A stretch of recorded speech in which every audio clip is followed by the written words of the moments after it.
Assalamu alaikum wa rahmatullahi wa barakatuh. So after getting to learn what Siyam is, some etiquettes and virtues and benefits of fasting and what should be done on the great month of Ramadan, on today's episode we are going to learn some more rulings concerning fasting, and we are going to know how the onset of Ramadan is determined. We learned that one kind of fasting is that which must be done on consecutive days, such as the fast of Ramadan, fasting in expiation for killing someone by mistake, divorcing one's wife by the hair, or having intercourse during the day in Ramadan. Also, one who makes a vow to fast consecutive days must fulfill it. Another kind of fasting is that which does not have to be done on consecutive days, such as making up days missed in Ramadan, fasting 10 days if one does not have a sacrifice in Hajj, fasting for breaking a sworn oath, this is according to the majority, fasting to compensate for violating the conditions of Ihram,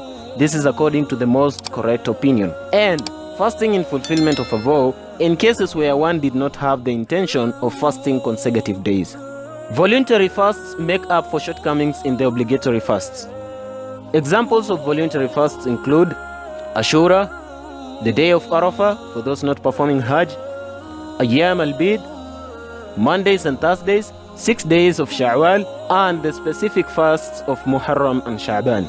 It is not permitted to single out Friday for fasting, or to fast on a Saturday unless it is an obligatory fast. What is intended here is singling it out without there being a valid reason. It is not permitted to fast for an entire lifetime, or to fast for 2 days or more without a break. This is where one fasts 2 or 3 days straight without breaking one's fast each day after Maghrib. It is haram to fast on the 2 Eid days or on the Ayyam al-Tashriq, the 11th, 12th and 13th of Dhul Hijjah. For these are the days of eating, drinking and remembering Allah. It is permissible though for pilgrims performing Hajj to fast on them Ayyam al-Tashriq in Mina if they do not have a sacrifice to offer. Lastly, how is the onset of Ramadan determined? We learn that the onset of Ramadan is confirmed by the sighting of the new moon or by the completion of 30 days of Sha'ban. Whoever sees the crescent of the new moon or hears about it from a trustworthy source is obliged to fast.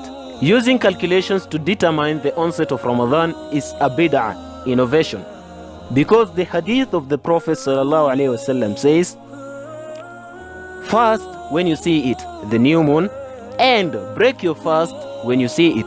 If an adult, sane, trustworthy, reliable Muslim who has good eyesight says that he has seen the crescent with his own eyes, then we should take his word for it and act accordingly. Assalamu alaikum wa rahmatullahi wa barakatuh.